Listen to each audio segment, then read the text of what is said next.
आज हम पढ़ने वाले हैं फ्यू और लिटिल डिटरमिनर के बारे में। आज का टॉपिक क्या है? Few and little determiner. दोनों में डिफरेंस क्या होता है तो पहले हम ये जान लेते हैं, उसके बाद एक एक करके डिस्कस करेंगे। ये होता है काउंटेबल नाउन के लिए और हम इसको यूज करते हैं अनकाउंटेबल नाउन के लिए। और इससे बने जितने भी वर्ड होंगे मतलब फ्यू के मदद से वो भी ऐसा ही यूज होंगे। जैसे हमने लिखा कि फ्यू, अ फ्यू, एक लिखा द फ्यू। तीनों के तीनों जो हैं वो काउंटेबल के लिए ही यूज होंगे। ठीक, तीनों यूज हो रहे हैं काउंटेबल के लिए।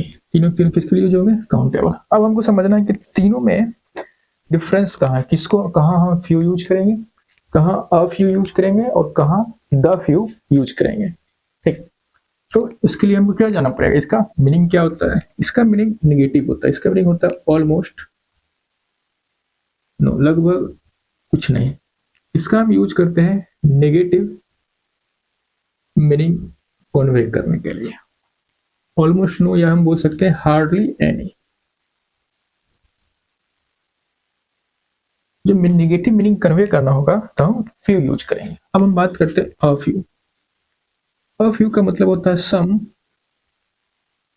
बट नॉट ऑल, कुछ लेकिन सब नहीं। इसका हम यूज करते हैं पॉजिटिव मीनिंग कन्वे करने के लिए। एग्जांपल देंगे अब समझ आ जाएगा। इसका मतलब होता है not many but all the available one. तो ये उस नाउन के लिए यूज करते हैं जिसका नंबर स्पेसिफिक हो। उस नाउन के लिए यूज करते हैं जो नाउन स्पेसिफिक हो और उसके नंबर को हमको इन टोटल रेफर करना हो। मतलब यहाँ क्या होगा, noun is specific and we refer noun in total. जो टोटल का टोटल जो भी अवेलेबल वन होगा, जैसे not many but all the available, कम है संख्या में कम है बट जो भी है उस पूरे को रेफर कर रहे हैं। और वहां क्या होगा, नाउन स्पेसिफिक है, नाउन स्पेसिफाई होगा हम किस नाउन के बारे में बात कर रहे हैं। ऐसा नहीं कि हमको नहीं पता होगा हाँ कुछ होगा। तो जहाँ चूंकि द आर्टिकल लिखा है इसका मतलब जिस नाउन के साथ में लग रहा होगा वो स्पेसिफिक होगा। और फ्यू मतलब सम बट नॉट ऑल, मतलब कुछ है, अब कुछ कितना है वो नहीं पता है। यहाँ ऑल द अवेलेबल वन है, जैसे 10 है तो 10 में 7 हो सकता है, 6 हो सकता है। तो ये हो गया सम, कुछ बट ज्यादा पूरा नहीं। जैसे हमको 10 रुपया दिया, 10 में से हमको 7 रुपया मेरे पास बचा, आई हैव फ्यू मनी। तो मान लो जरूरत है, जैसे हमको बोला कि 10 मजदूर चाहिए इस काम को करने के लिए, हमको 6 ही मजदूर हुआ तो हम बोले I have get few labours. और फ्यू लेबर्स मतलब जितना जरूरत था उतना नहीं मिला। ठीक, ये मीनिंग हो गया। अब एक और बात,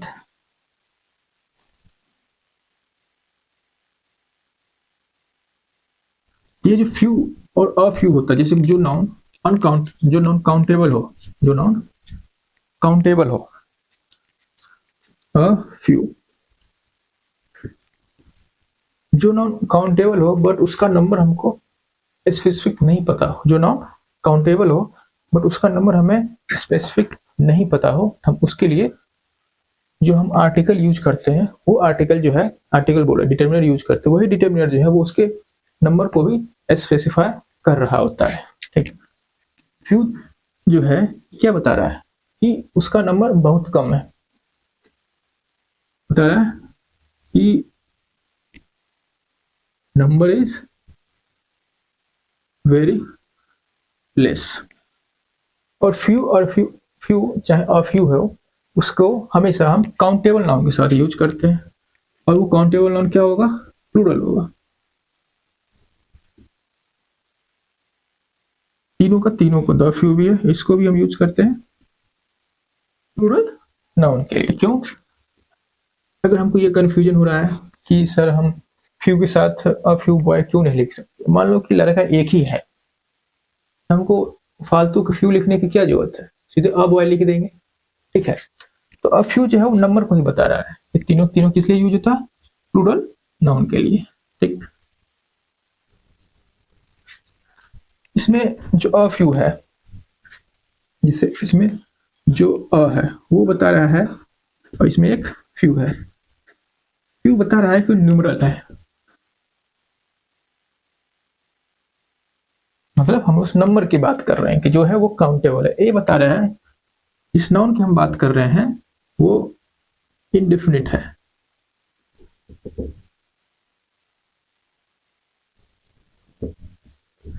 जिस नाउन की हम बात कर रहे हैं वो इनडेफिनिट है, मतलब स्पेसिफिक नहीं है, नॉट स्पेसिफिक। तो अगर कोई नाउन है इसका नंबर हमको स्पेसिफिक नहीं पता है कि वो कितना है, इनडेफिनिट है, 2 भी हो सकता है, 4 भी हो सकता है, 6 भी हो सकता है, ये बता रहा है ए आर्टिकल, और फ्यू ये बता रहा है कि वो काउंटेबल है, इसलिए हमने क्या लिखा? अ फ्यू, ठीक। तो अगर वो नाउन एक ही होता, सीधा हम अ लिख देंगे, क्योंकि अ या एन का मतलब जो होता है वो होता है वन। क्या मतलब होता है? One, weak form of one. एक ही सीधे लिख देंगे a boy. A few boy लिखने की क्या जरूरत है? इसी से क्या पता चलेगा जो जो लड़का है वो अनस्पेसिफिक है, मतलब हमको उसके बारे में नहीं पता है कौन है, और उसकी संख्या एक है। अ फ्यू लिख रहे हैं, इसका मतलब निश्चित ही लड़का जो है एक से ज्यादा है, तो ये हमेशा प्लूरल के साथ लिखा जाता है, फ्यू हो चाहे अ फ्यू हो, ठीक, चाहे द फ्यू हो।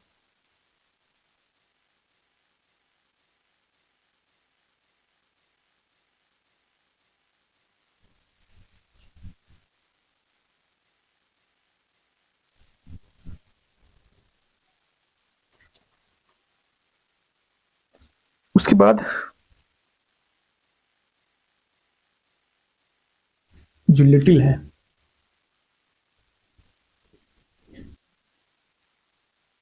अ लिटिल है,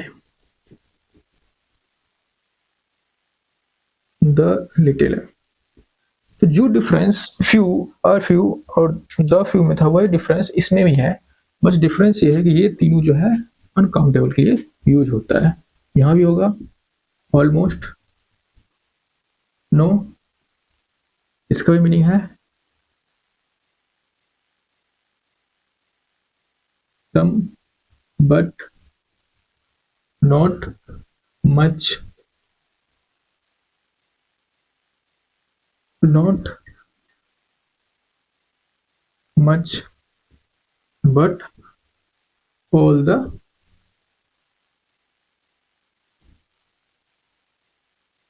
अवेलेबल वन। ये भी यूज होता है स्पेसिफिक नाउन के लिए। फिक नाउन, नाउन क्या होना चाहिए? स्पेसिफिक होना चाहिए। जो डिफरेंस अभी हम फ्यू, द फ्यू और अ फ्यू में बताए थे, वही डिफरेंस इसमें भी है। बस डिफरेंस क्या है कि ये अनकाउंटेबल के लिए यूज होता है, वो काउंटेबल के लिए यूज होता है। तो इसमें ज्यादा हमको डिस्कशन करने की जरूरत नहीं है। हमने मच क्यों लिखा? क्योंकि मैनी जो है वो काउंटेबल नाउन का डिटर्मिनर है, मच जो है अनकाउंटेबल नाउन का डिटर्मिनर है, इसलिए यहाँ हमने मच और मच लिख दिया। अब कुछ और बात,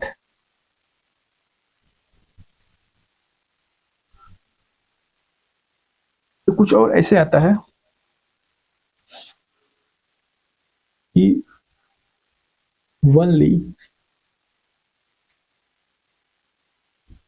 और इवन है और जस्ट है। इसे क्या है? एम्फेसाइजर है, स्ट्रेस करने वाले वर्ड। ये क्या है? स्ट्रेसिंग वर्ड, स्ट्रेस करने वाले वर्ड। जैसे हम लिखते हैं कि ओनली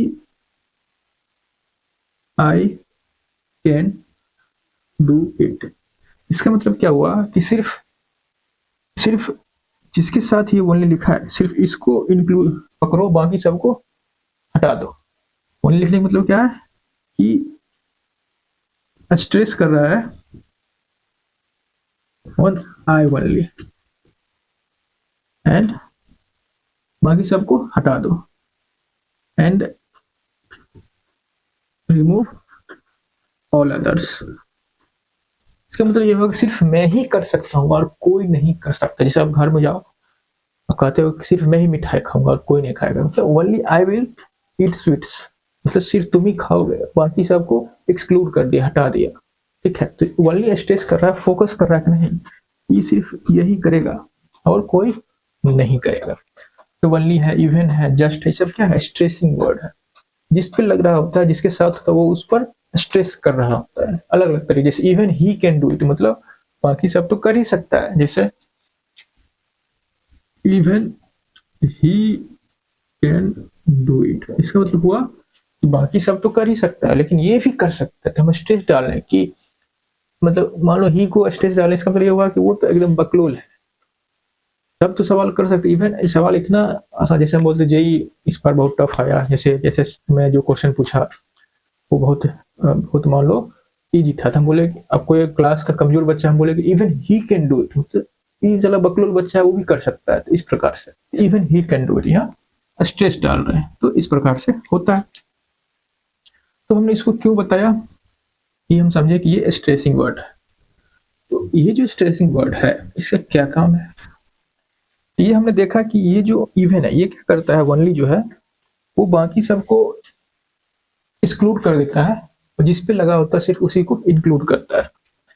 तो हम क्या करेंगे, जैसे फ्यू है वो नेगेटिव मीनिंग देता था, तो अगर ओनली लिखा होगा ओनली के साथ हम अ फ्यू लिखेंगे, क्योंकि ओनली प्लस अ फ्यू मिलके फ्यू जो मीनिंग देता है वही देता है। क्योंकि ओनली क्या दे रहा है, जो नेगेटिव मीनिंग पहले फ्यू देता था वो नेगेटिव मीनिंग अब ओनली दे रहा है।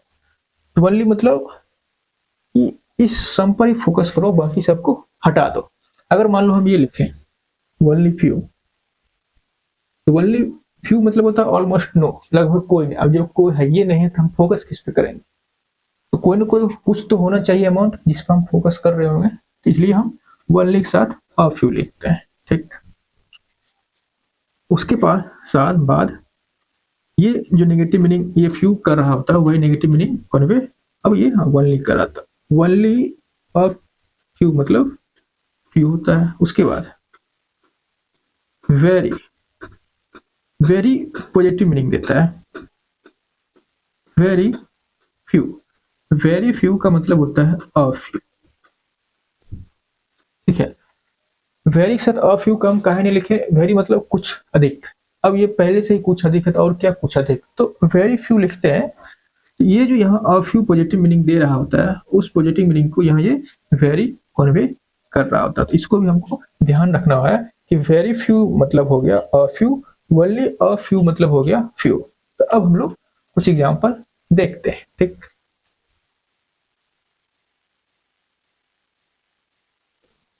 तो यहाँ हमने कुछ एग्जाम्पल लिखा है, इसको हमको समझना। हमने लिखा है कि I have a few friends here, एक में लिखा है I have few friends here, I have a few friends here, और फिर यहाँ हमने लिखा है I have a few friends here. तो कौन सा सही है, तीनों में से कौन सा गलत है उसको हमें समझना है, और अगर ये सही है तो क्यों सही है हमको ये भी समझना है। अगर हम लिखें आई हैव फ्यू फ्रेंड्स है, इसका मतलब यह हुआ कि मेरे पास जो है बहुत कम दोस्त, लगभग बहुत लगभग नहीं कह रहा, एक है दो है, ऐसे हो गया ऑलमोस्ट नो, मतलब बहुत कम दोस्त, दोस्त है मतलब बहुत कम है। ऐसा नहीं है कि दोस्त है ही, ऑलमोस्ट नो मतलब लगभग कम है। मतलब हम बोलेंगे किसी के पास 20-25 फ्रेंड है तो मेरे पास एक दो, मतलब all few friend, I have few friends है। तो ये यहाँ सही हो गया,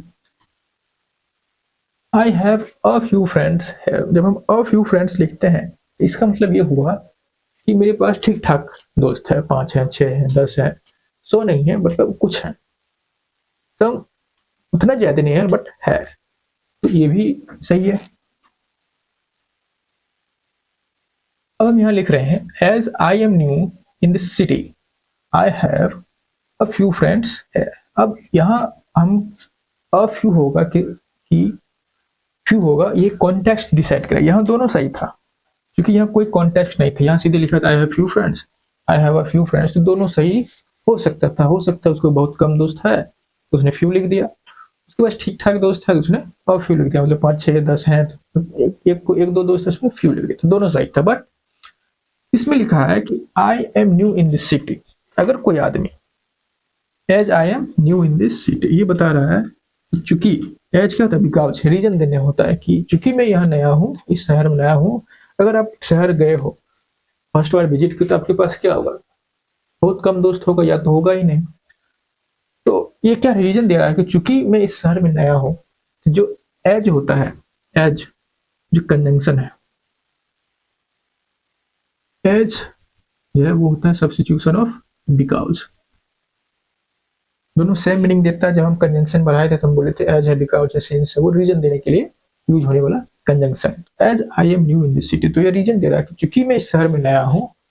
तो कोई अगर शहर में नया नया गया तो उसके पास दोस्त नहीं होगा, बहुत कम दोस्त होगा, ऐसा थोड़ी एकदम ठीक ठाक दोस्त हो जाएगा। यहाँ जो लिखा गया इस कंटेक्स्ट के हिसाब से, अगर ये नहीं लिखा होता as I am new in the city, तो ये सही था, जैसे ऊपर में दोनों सही। बट चूंकि ये कॉन्टेक्स्ट लिख दिया गया है, इस कॉन्टेक्स्ट के हिसाब से यहाँ क्या हो जाएगा, फ्यू नहीं होके सिर्फ क्या होगा, फ्यू। चूंकि वो सिटी में नया है तो उसके पास बहुत कम दोस्त होंगे। ठीक, ये समझ गए। मान लो इसी जगह पे कुछ ऐसा लिखा होता, इसको लिख लीजिए, फिर हम बताते हैं कैसा लिखा होता। इसी जगह पे हम क्या करते हैं, एज जो क्या होता है, बिकॉज सब्स्टिट्यूशन होता है। एज ना लिखे, लो ये भी ना लिखे, और यहाँ हम लिख दें फ्यू, और हम यहाँ लिखा होता था 10, ऐसा लिखा होता। एच यू ये था, ये जो कंजंक्शन है, ये जो कंजंक्शन है, इसको हम यूज करते हैं कॉन्ट्रास्ट शो करना, यूज टू शो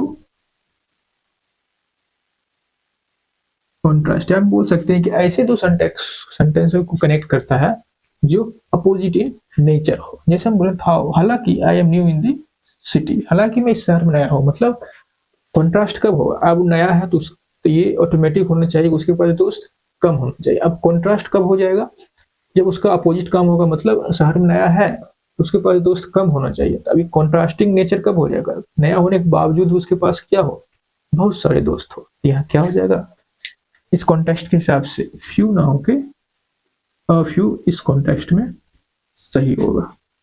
हमको क्या पता चलता है कि ये फ्यू चाहे अ फ्यू वो गलत नहीं है, कोई भी कहीं भी यूज हो सकता है। वो डिपेंड करता है हमारा कॉन्टेक्स्ट क्या है। कॉन्टेक्स्ट मतलब किस सिचुएशन में हम बात कर रहे हैं, किस टाइम के रेफरेंस में बात कर रहे हैं, किस प्लेस के रेफरेंस में बात कर रहे हैं, या फिर किसके लिए बात कर रहे हैं। तो वो सब डिसाइड करेगा कि यहाँ फ्यू होगा या अ फ्यू होगा।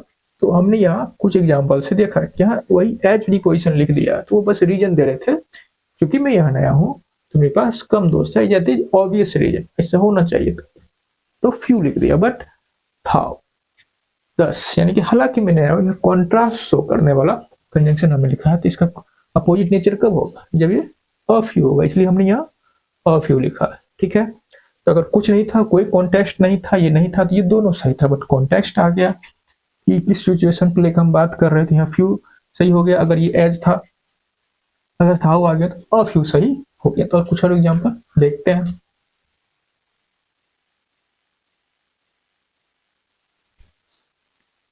यहाँ हमने फिर से दो एग्जाम्पल लिखा है, और हमको इसको समझना है कि ये सही है तो सही क्यों है, गलत है तो गलत क्यों है, और यही सही क्या होगा।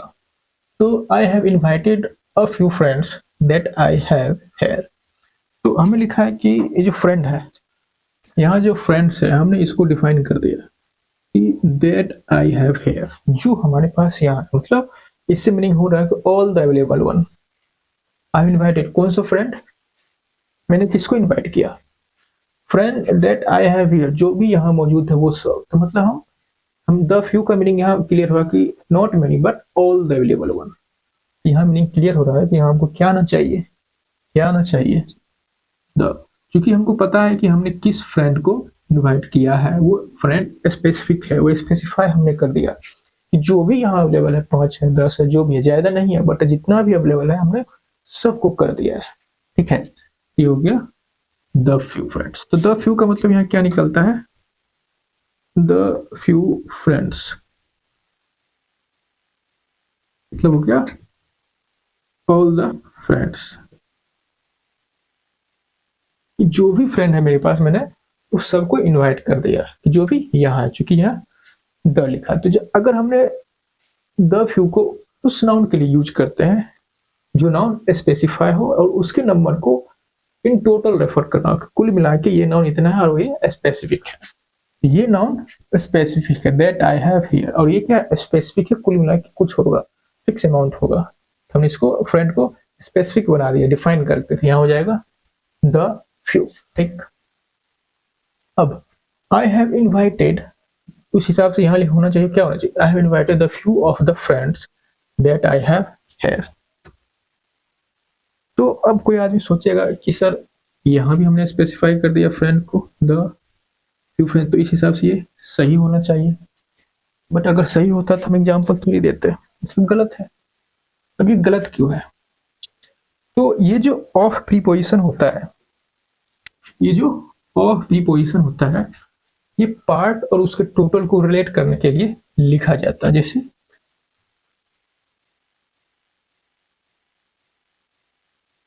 मोस्ट ऑफ माय फ्रेंड्स,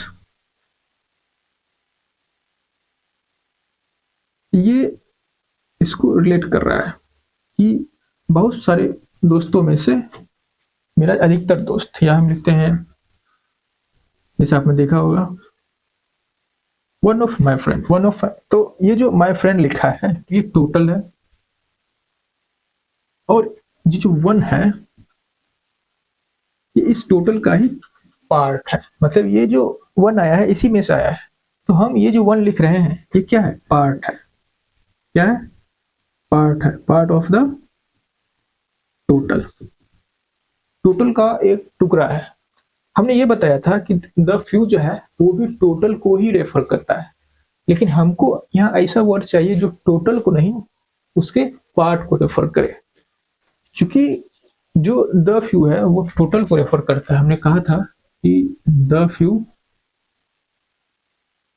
मतलब not many but all the available one, मतलब लगभग total, total all the available one. तो यहाँ हमको ऑल नहीं चाहिए, यहाँ हमको चाहिए सम का मीनिंग। तो सम का मीनिंग में यहाँ क्या हो सकता है, ये तो नहीं होगा, या तो फ्यू होगा या तो अ फ्यू होगा, ये दोनों में से कुछ होगा। तो I have invited few of the friends, few मतलब हो गया एक दो को इनवाइट किया, ये भी हो गया उसका पार्ट है। ये क्या है हमारा द फ्यू, द फ्रेंड्स क्या है, टोटल है।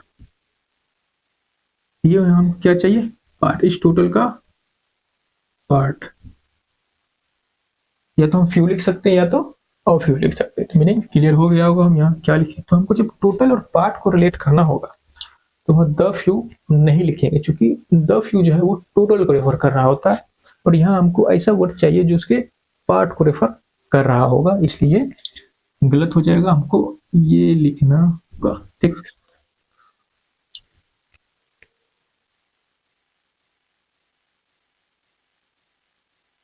ये हमने 3 एग्जांपल लिखा है और इसको हमें सही या गलत मतलब फिल इन द ब्लैंक्स में क्या क्या बना है कि फ्यू और लिटिल, जैसे अ फ्यू द फ्यू में से क्या होगा, या फिर अ लिटिल द लिटिल, या लिटिल में से। ये 6 ऑप्शन है, इस 6 ऑप्शन में से इसमें से क्या आएगा हमको भरना। हो सकता है फ्यू आए, या फिर अ फ्यू आए, या फिर द फ्यू आए, या फिर अ लिटिल आए, या फिर द लिटिल आए। तो ये 6 ऑप्शन में से इसमें क्या होगा हमको समझना है, और क्यों होगा ये भी जानना है। How English is an easy language, that student find it hard.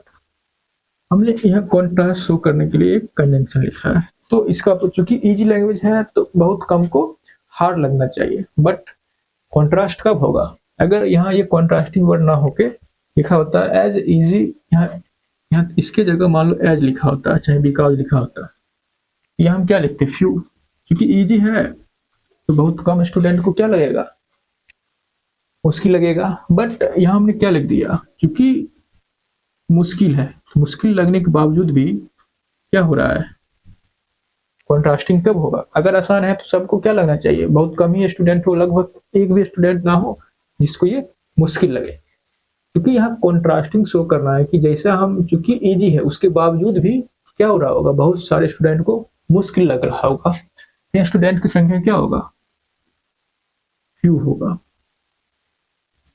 क्योंकि इसका अपोजिट मीनिंग कन्वे करना है। इजी है तो फ्यू स्टूडेंट होगा जिसको हार्ड लगना चाहिए, फ्यू मतलब लगभग एक इक्का दुक्का होगा जिसको हार्ड लग रहा होगा, बट हम बोले हालांकि इजी होने के बावजूद भी ये this is so contrasting nature, मतलब इसके बावजूद भी अगर हार्ड लग रहा है तो कॉन्ट्रास्ट कैसे शो होगा, बहुत सारे स्टूडेंट को हार्ड लग रहा होगा, इसलिए अ फ्यू हो जाएगा। ठीक, इसका अपोजिट है, इजी है तो कम ही होना चाहिए, कम स्टूडेंट को हार्ड लगना चाहिए, बट ये कॉन्ट्रास्टिंग शो कर रहा था ये कंजंक्शन, इसके लिए इसकी वजह से हमको यहाँ अ फ्यू लिखना पड़ा। अब दूसरा, he has lost dash that you gave him, he have lost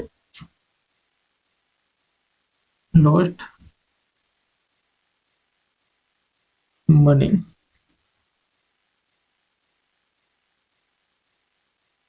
he has lost dash money that you gave him, तो इसने वो पैसे खो दिए जो तुमने इसको दिया था। हमने क्या किया, ये जो मनी है इसको डिफाइन कर दिया, विच money that you gave him, तो उसने क्या किया, ये जो टोटल मनी हमने 10 रुपया 100 रुपया 1000 रुपया 50,000 जो भी दिए थे उसने वो खो दिया, वो टोटल अमाउंट खोया है। तो टोटल को कौन रेफर करता है, कम है, कम ही था लेकिन वो टोटल था, तो यहाँ क्या हो जाएगा, द फ्यू, क्योंकि जो कौन सा पैसा खोया है वो भी स्पेसिफाई हो गया कि जो मैंने दिया है वही खोया है, ये स्पेसिफिक हो गया। उसके बाद नंबर भी फिक्स है, हमको पता है हमने कौन सा दिया, 5,000 2,000, तो स्पेसिफाई हो गया, इसलिए द फ्यू। अब तीसरा देखते हैं, it was such a difficult question that dash students could solve it. अब यहाँ नॉर्मल स्टेटमेंट है कि ये बहुत डिफिकल्ट क्वेश्चन है, तो यहाँ ऑब्वियस सी नॉर्मल मीनिंग क्या होगा कि बहुत कम स्टूडेंट इसको सॉल्व करेगा, तो यहाँ क्या हो जाएगा, फ्यू। क्योंकि मनी जो है वो मनी क्या होता है, अनकाउंटेबल नाउन होता है, सॉरी यहाँ होगा लिटिल, अनकाउंटेबल नाउन होता है, जो मनी है वो अनकाउंटेबल नाउन होता है, इसलिए यहाँ क्या होगा, has lost the little money that you gave him, that you gave him, यहाँ द लिटिल इसलिए होगा क्योंकि मनी जो है वो अनकाउंटेबल नाउन होता है, और अनकाउंटेबल नाउन के लिए लिटिल आता है। स्टूडेंट काउंटेबल है, यहाँ भी स्टूडेंट काउंटेबल है। डिफिकल्ट है तो ऑब्वियस मीनिंग क्या आएगा, फ्यू स्टूडेंट, यहाँ कोई कॉन्ट्रास्टिंग वर्ड नहीं है, जनरल स्टेटमेंट है, तो यहाँ क्या हो जाएगा, फ्यू। ये हम समझ गए, और कुछ एग्जाम्पल देखते हैं।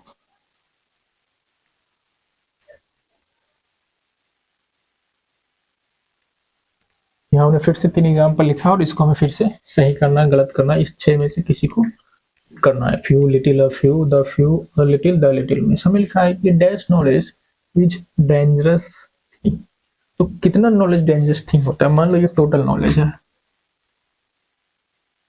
इसमें से थोड़ा डेंजरस नॉलेज है कि मान लो हमारा कुछ नहीं है, तो हम क्या बोलते हैं, जिसको कुछ नहीं आता वो ज्यादा अच्छा है, जिसको थोड़ा बहुत आता है ना वो बहुत उछलता है। हम यहाँ मीनिंग कन्वे करना चाह रहे हैं सम का, हम यहाँ मीनिंग कन्वे करने, हमको पहले तो नॉलेज क्या है, अनकाउंटेबल, अनकाउंटेबल नॉन है, यहाँ लिटिल या द लिटिल में से कुछ होगा, क्योंकि नॉलेज, सॉरी यहाँ क्या होगा, लिटिल, अ लिटिल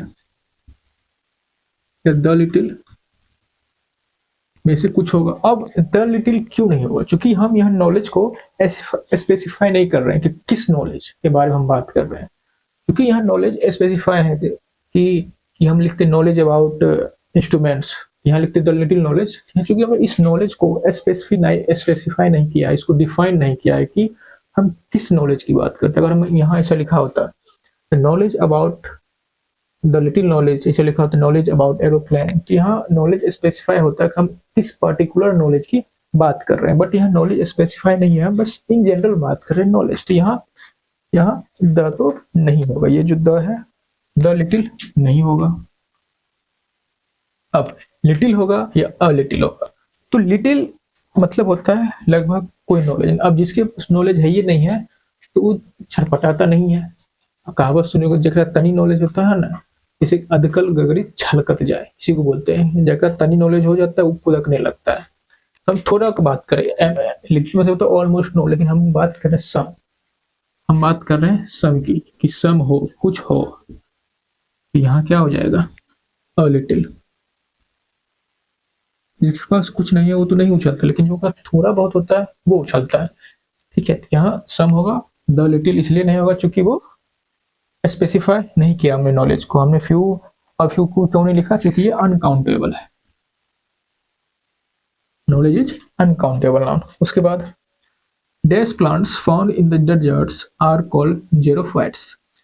तो डैश प्लांट, तो अब डेजर्ट में कितना प्लांट पाया जाता है, थोड़ा बहुत ही पाया जाता है, लेकिन जो भी प्लांट पाया जाता है उस सबको जेरोफाइट्स बोलते हैं। मतलब थोड़ा बहुत ही है, not many but all the available one, जो भी वहां पाया जाता है उस सबको। इसका मतलब क्या हो गया मीनिंग, कमी है लेकिन जो भी है इन टोटल और जेरोफाइट्स द फ्यू प्लांट्स। ठीक, क्योंकि प्लांट्स क्या है, काउंटेबल है।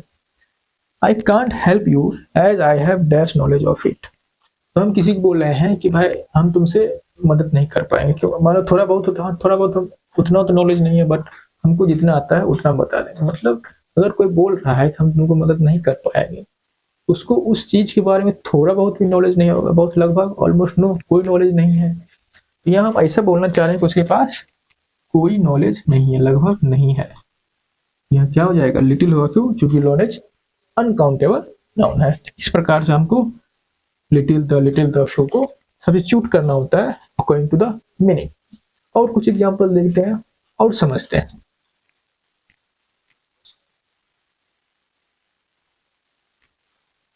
यहाँ हमने फिर से 3 एग्जांपल लिखा है और फिर हमको इसको सही या गलत करना है।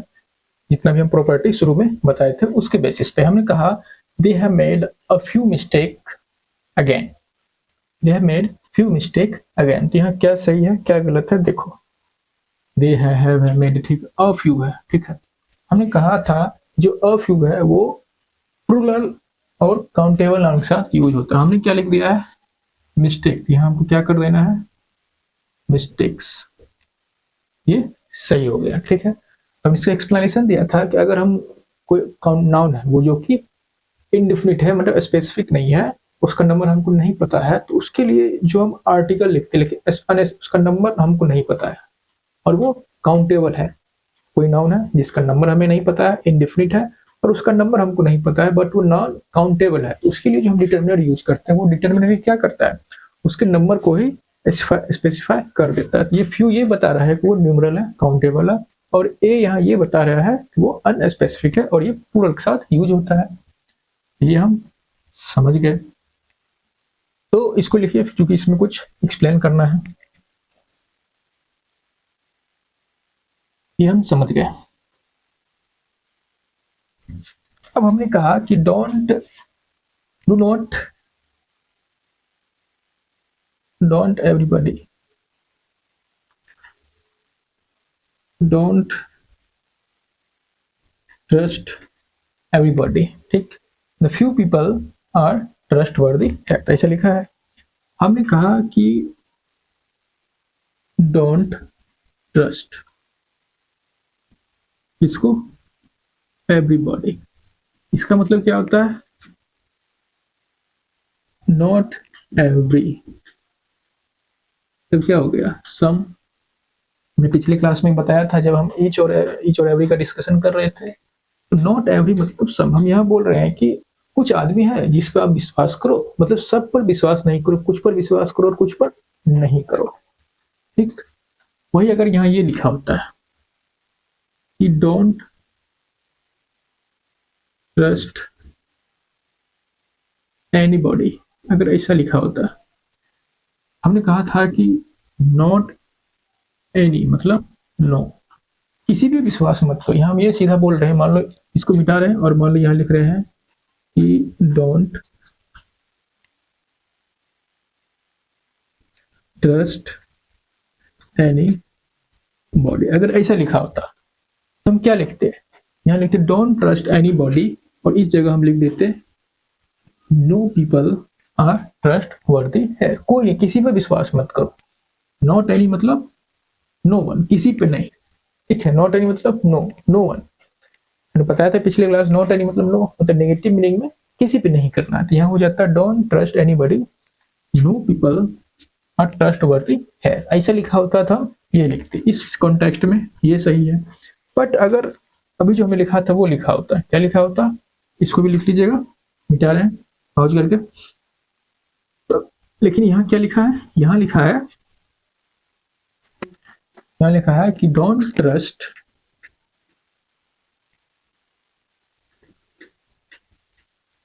एवरीबॉडी।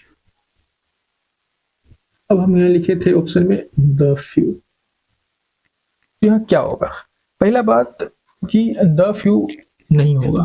क्यों नहीं होगा, अगर हम द फ्यू लिख रहे हैं इसका मतलब हम ये बता रहे हैं कोई जो पीपल है उसको हम स्पेसिफाई करना पड़ेगा कि हम किस पीपल पर विश्वास नहीं करने के लिए बोल रहे हैं। क्योंकि हमें इस पीपल पर जो आदमी है हम बोले इस, अगर हम ये लिखे होते इस आदमी पर विश्वास नहीं करना, कि don't trust everybody, the few people in this society, the few people in that society, ऐसा कुछ लिखा होता तो पीपल डिफाइन हो जाता था, हम यहाँ द लिख देते। बट यहाँ हमने पीपल को डिफाइन नहीं किया है, तो ये द यहाँ गलत है। तो अब हमारे पास ऑप्शन बचता है, नो तो नहीं होगा चूंकि एनीबॉडी लिखा होता तो नो होता, मतलब किसी पे विश्वास नहीं करना। हम बोल रहे हैं कि डोंट ट्रस्ट एवरीबॉडी, एवरीबॉडी मतलब, एवरीबॉडी मतलब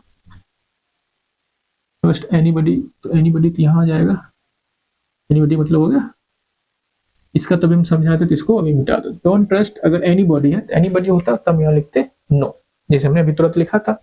बट यहाँ लिखा है don't trust everybody, not every मतलब सम, कुछ पर विश्वास मत करो मतलब कुछ पे करो। तो यहाँ हमारे पास ऑप्शन बचता है, या तो हम फ्यू लिखें या तो अ फ्यू लिखें। हमने अभी तुरंत बोला था कि अ फ्यू और द फ्यू में कोई अंतर नहीं, बस डिफरेंस है एटीट्यूड पे, मतलब हम किस कॉन्टेक्स्ट में बोले, पॉजिटिव मीनिंग कन्वे करना चाह रहे हैं, नेगेटिव मीनिंग कन्वे चाह रहे हैं, उस संदर्भ में हम यहाँ अगर कॉन्टेक्स्ट को पढ़े, हम बोलना चाह रहे हैं don't trust everybody, few people are trustworthy है। हम यहाँ अपने जो लिसनर उसको बोल रहे हैं नेगेटिव सेंस में, बहुत इस पे विश्वास नहीं करना, बहुत कम ही लोग यहाँ मतलब विश्वास करने लायक, मतलब ये नेगेटिव सेंस में बोल रहे हैं। यहाँ चूंकि हम नेगेटिव सेंस में बोल रहे हैं, यहाँ क्या यूज हो जाएगा, फ्यू, समझ गए। नो क्यों नहीं यूज हुआ, अगर एनीबॉडी लिखा होता तो, क्योंकि नॉट एवरी मतलब होता सम, मतलब कुछ पर विश्वास करो कुछ पर नहीं करो, ठीक, ये हो गया। There were a few furniture in the office, ये जो फर्नीचर होता है ये होता है अनकाउंटेबल। ये अनकाउंटेबल क्यों है, जब हम नाउन स्टार्ट करेंगे डिटेल में हमें बताएंगे। फिलहाल चूंकि ये अनकाउंटेबल है तो अ फ्यू गलत है, अ फ्यू गलत है तो वेयर भी गलत है। चूंकि अ फ्यू, चूंकि अनकाउंटेबल नाउन है तो अनकाउंटेबल ऑलवेज सिंगुलर होता है, सिंगुलर होता है तो उसके साथ वेयर नहीं आएगा, आ जाएगा, उसके साथ क्या आएगा, वो आ जाएगा। और यहाँ अ फ्यू नहीं के आगे अ लिटिल आएगा, ठीक। अब हमको मान लो वेयर लिखना ही है, वेयर लिख के ही सही करना है, तब कैसे सही करेंगे, पहले इसको मिटा रहे हैं। हमने बोला था कि एक पार्टिटिव्स होता है, अगर कोई नाउन है अनकाउंटेबल नाउन है उसको हम काउंट नहीं कर सकते हैं। तो हम जब नाउन पढ़ा रहे थे बेसिक नाउन और बेसिक ऑफ नाउन, तो उसमें बताया था पार्टिटिव्स, तो a piece of, pieces of, cake of, ऐसा वर्ड यूज करते हैं। तो हम यहाँ क्या लिख सकते हैं, उसको पार्ट में डिवाइड करके उसको हम काउंट करते हैं, हम लिख सकते हैं। उसके बाद देयर जो होता है वो इंट्रोडक्टरी सब्जेक्ट होता है, ये सब्जेक्ट नहीं, सब्जेक्ट हमारा क्या है, ये अ लिटिल फर्नीचर है। देयर नहीं होता सब्जेक्ट, हम पहले भी बता चुके हैं। इट और देयर जो है, जैसे इट इज मी, यहाँ इट इंट्रोडक्टरी सब्जेक्ट है। There was a little furniture, there क्या है, इंट्रोडक्टरी सब्जेक्ट है। तो there were a few pieces of furniture in the office. तो पार्टिटिव्स लिख के इसको सही कर सकते हैं।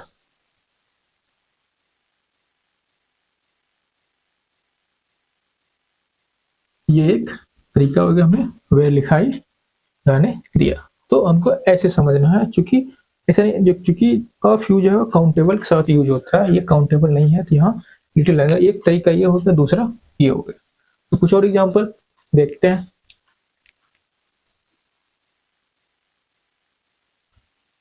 यहाँ में फिर से 2 एग्जाम्पल लिखा है और इसके बारे में हमको समझना है।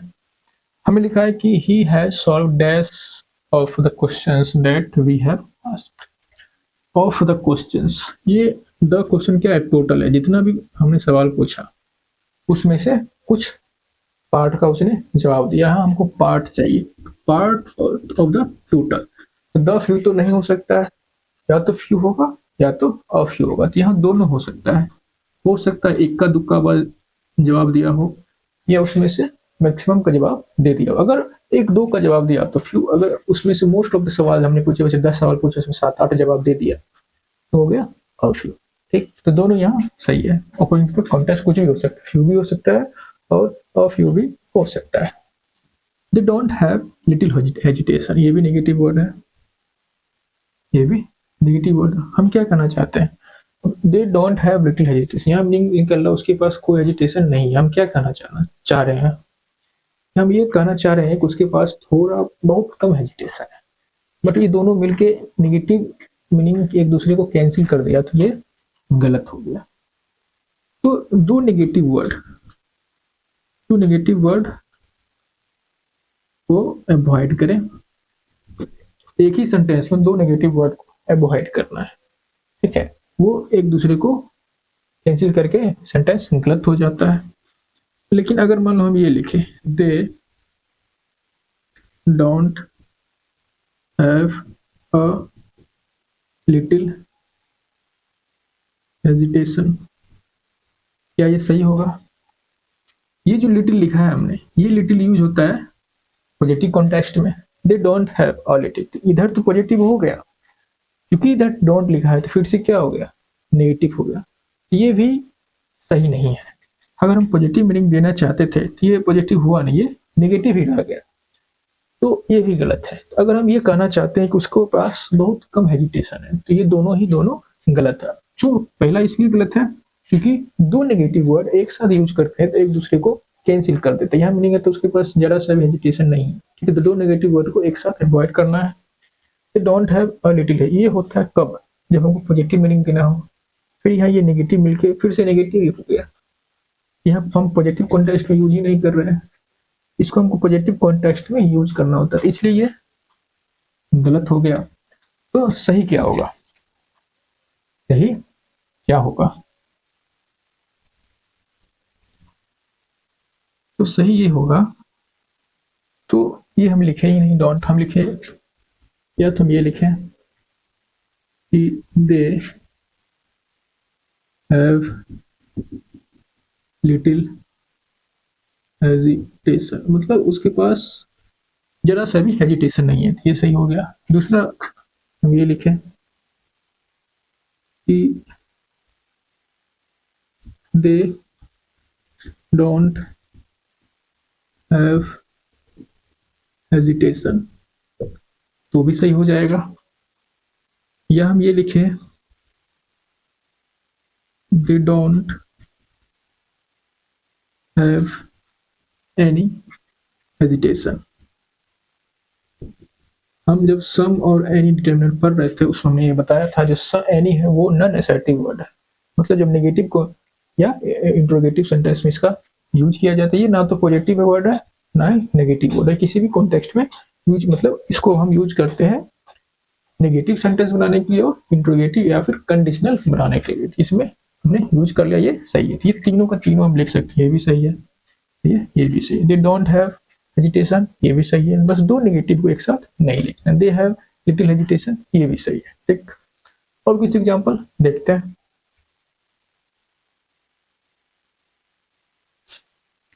फिर से मैं 2 एग्जांपल लिखा है only few people have complained about him. Only few हमने अभी तुरंत बताया था, जो ओनली है वो स्ट्रेसिंग वर्ड है। वो क्या करता है कि जिसके साथ हम लिख रहे हैं, जिस नाउन के साथ लिख रहे हैं, उसी पर सिर्फ स्ट्रेस करता, बाकी सबको एक्सक्लूड करता, बाकी सब हटा देता है।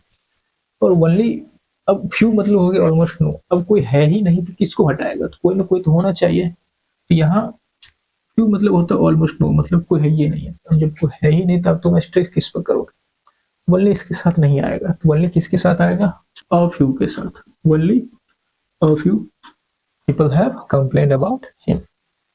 द फ्यू क्यों नहीं होगा, क्योंकि यहाँ डिफाइन नहीं है पीपल, तो हमको याद रखना है कि वनली के साथ हमेशा अ फ्यू आएगा, जो हम शुरू में भी बताए थे। We know very a few people in this city. Very, very मतलब हो गया इंक्रीजिंग डिग्री, इंक्रीजिंग डिग्री। जब हम एडवर्ब पढ़ाएंगे तो उसमें बताएंगे कि ये होता है इंक्रीज इन डिग्री, डिग्री में इंक्रीज किया, बहुत ठीक ठाक लोगों को जानता है। वेरी अ फ्यू, अब यहाँ अ फ्यू मतलब पहले से ही ज्यादा है, सम है, तो इसके साथ ये ठीक नहीं है, इसके साथ हम क्या लिखते हैं, वेरी फ्यू। ठीक है, very few, he know very few people in this city. हमने बोला था शुरू में कि ओनली अ फ्यू का मतलब होता है, ओनली अ फ्यू का मतलब हमने लिखा दिया है, मतलब होता है फ्यू, और वेरी फ्यू का मतलब होता है अ फ्यू। यहाँ ये सही होगा। ठीक, कुछ और एग्जांपल देखते हैं।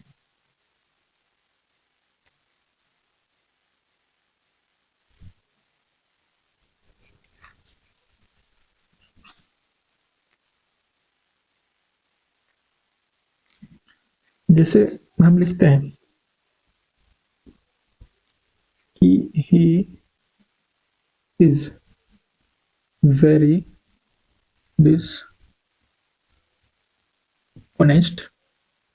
दूसरा लिखते हैं ही इज वेरी ऑनेस्ट। तो इस दोनों में कौन सा सही है, ये गलत है और ये सही है। क्यों, क्योंकि ये वेरी है, जब हमको पॉजिटिव मीनिंग कन्वे करना होता है तब हम इसका यूज करते हैं, तब यूज करते हैं पॉजिटिव मीनिंग कन्वे करने के लिए। यहाँ वेरी नहीं होकर यहाँ क्या हो जाएगा, too, is too dishonest. Too का मतलब क्या होता है, ये एडवर्ब ऑफ निगेशन है, इसको हम तब यूज करते हैं जब हमें नेगेटिव मीनिंग कन्वे करना हो। इसका मतलब ये होता है इतना ज्यादा जितना होना नहीं चाहिए, मतलब एक्सेस है। ही इज टू डिसऑनेस्ट मतलब इतना ज्यादा बेईमान है जितना होना नहीं चाहिए। लेकिन वही अगर मान लो यहाँ लिख दें टू ऑनेस्ट, तो यहाँ एक गलत हो जाएगा, क्योंकि कोई जितना ज्यादा ईमानदार है उतना अच्छा है, तो ये टू यहाँ नहीं होगा। तो टू का हम यूज करते हैं निगेटिव क्वालिटी को एक्सप्रेस करने के लिए, टू निगेटिव मीनिंग देता है, वेरी यूज करते हैं पॉजिटिव मीनिंग में, पॉजिटिव क्वालिटी को एक्सप्रेस करने के लिए, ये जो नेगेटिव क्वालिटी होगा उसके लिए। इसलिए हमने, क्योंकि वनली अ फ्यू जो था वो एक बहुत से में से किसी पार्टिकुलर स्ट्रेस कर रहा था, तो उसके लिए कुछ ना कुछ होना चाहिए तभी तो हम स्ट्रेस कर पाएंगे, इसलिए हमने वेरी के साथ, सॉरी वनली के साथ अ फ्यू लिखा। और वेरी क्या होता है, इंक्रीज इन डिग्री, वो पॉजिटिव मीनिंग खुद, वो खुद ही पॉजिटिव मीनिंग दे रहा होता है, तो इसलिए लिखते हैं वेरी फ्यू। तो ठीक, इसको हम क्या समझाना चाह रहे हैं, हम ये समझाना चाह रहे हैं कि ये जो फ्यू है ये क्या देता है, नेगेटिव मीनिंग देता है, और ये जो नेगेटिव मीनिंग देता है वही नेगेटिव मीनिंग ये वनली दे रहा होता है, इसलिए हम इसके साथ अ फ्यू लिखते हैं। और ये जो अ फ्यू पॉजिटिव मीनिंग दे रहा होता है, पॉजिटिव मीनिंग, वही पॉजिटिव मीनिंग यहाँ वेरी दे रहा होता है, इसलिए हम यहाँ लिखते हैं वेरी फ्यू। ठीक, तो हम ये बोलना चाह रहे थे। तो टू का यूज करते हैं हम नेगेटिव क्वालिटी को एक्सप्रेस करने के लिए, हम वेरी का यूज करते हैं पॉजिटिव क्वालिटी को, ही इज वेरी ऑनेस्ट, लेकिन हम ही इज टू ऑनेस्ट नहीं लिख सकते। ठीक, कुछ और एग्जांपल देखते हैं। हमने लिखा है कि few people don't believe this story. ये सेंटेंस तुरंत हम बताए थे गलत है, क्यों गलत, चूंकि ये भी नेगेटिव है, ये भी नेगेटिव है, दो नेगेटिव एक साथ यूज नहीं हो सकता है।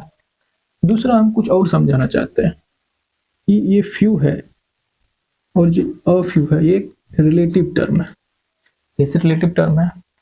जैसे मान लो 10 थिंग्स की रिक्वायरमेंट है, ठीक, उसमें हमको कोई 7 चीज दे दिया, हम बोलेंगे अ फ्यू। अगर एक दो दिया होता तो हम फ्यू लिखते हैं।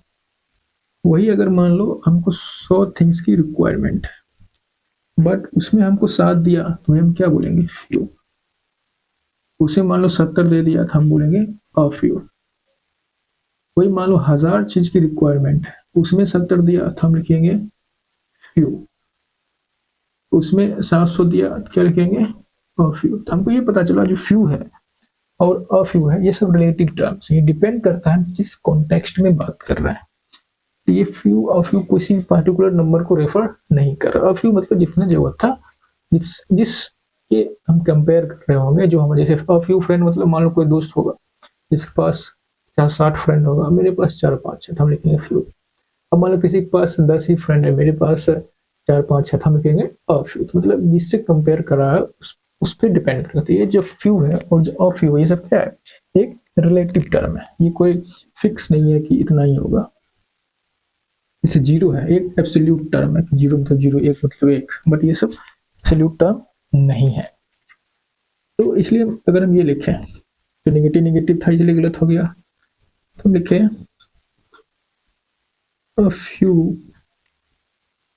People don't believe the story. A few people don't believe the story, इसका मीनिंग क्या निकला? But most of the people believe. लेकिन अधिकतर लोग क्या करते हैं? विश्वास करते हैं। A few people don't believe story, इसका मीनिंग निकलता है कि मैक्सिमम लोग इस पर विश्वास, देखने में भले नेगेटिव लग रहा हो बट इसका जो मीनिंग है वो पॉजिटिव है। But most of the people believe, तो ये यहाँ सही है। या फिर हम ये अगर हम ये लिखते हैं, if you people believe this story, इसका मतलब क्या हुआ? इसका मतलब ये हुआ कि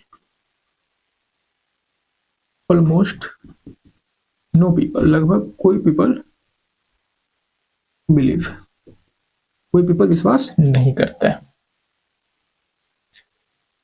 ये हो गया। ये गलत क्यों है कि दो नेगेटिव वर्ड एक साथ नहीं आना चाहिए। A few people don't believe this story, इसका मतलब हुआ कि बट मैक्सिमम लोग करते हैं। Few people believe this story, मान लो 1000 लोग हैं, 100 लोग हैं, 100 में से इक्का दुक्का आदमी विश्वास कर रहा है, 3-4 कर रहा था, हम बोले few people believe this story. ठीक, कुछ और एग्जाम्पल?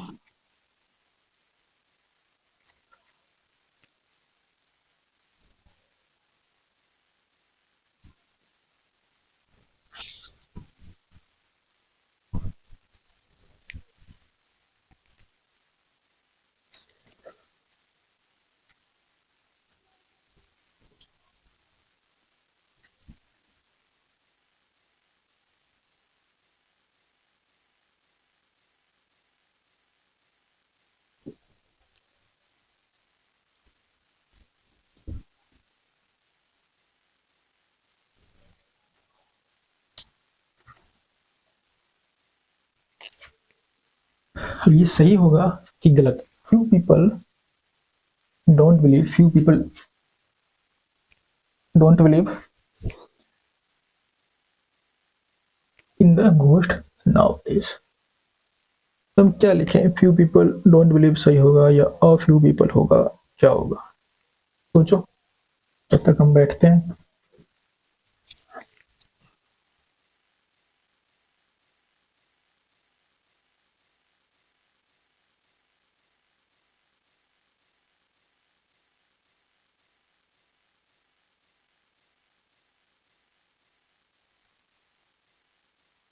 ठीक, अब ये तो गलत है, हम पहले से जानते थे। तो जैसे मैंने पिछले कॉन्टेक्स्ट में लिखा था अब क्या सही होगा, a few people don't believe होगा, या few people believe in the ghost nowadays होगा। तो दोनों का मीनिंग हम ऐसे पहले ही बता चुका, few people don't believe in the ghost nowadays का मतलब है most of the people believe, और few people believe in the ghost nowadays मतलब हो गया ऑलमोस्ट नो पीपल। तो ये कौन सा सही होगा, और फ्यू प्लस सही होगा या ये सही होगा, ये डिसाइड करेगा कि नाउडेज। हमने कहा था कि कॉन्टेक्स्ट डिसाइड करता, कॉन्टेक्स्ट क्या होता है कि हम किस सिचुएशन में बोल रहे हैं, किस टाइम पे बोल रहे हैं, किसके लिए बोल रहे हैं, कौन पीपल, टाइम है, प्लेस है, पीपल है, सिचुएशन है, किस पीपल के लिए बोल रहे हैं, किस सिचुएशन के लिए बोल रहे हैं, वो डिसाइड करेगा कि इसका कॉन्टेक्स्ट क्या है। मान लो ये टाइम अगर हम अभी 2026 से हम लिखे a few people don't believe in the story, इसका मतलब हो गया कि most of the people believe, few people नहीं करते मतलब मोस्ट ऑफ द पीपल करते हैं। तो ये अगर हम लिख रहे हैं, मान लो 1880 हो चाहे 1760 ईस्वी हो, ईयर हो, तो इस कॉन्टेक्स्ट में सही है, क्योंकि ये पुरानी बात उस समय लोग विश्वास करते थे, तो ये सही हो जाएगा। तो ये सही है या गलत, ये डिपेंड करेगा कि हम किस, ये नाउ डेज किस डिफरेंस में, अगर ये बात बोला गया होता मान लो 1600 ईस्वी में, माने 1760 में बोला गया होता तो ये सही होता, बट अगर हम ये बोल रहे हैं 2026 में, if you people believe the घोषणा हो रही थी, ये सही है लगभग, मतलब ऑलमोस्ट नो पीपल, कोई लोग विश्वास नहीं करते। पहले इंडिया में थोड़ा उल्टा चल रहा है, वो अलग बात है, बट नो पीपल बिलीव, ठीक है।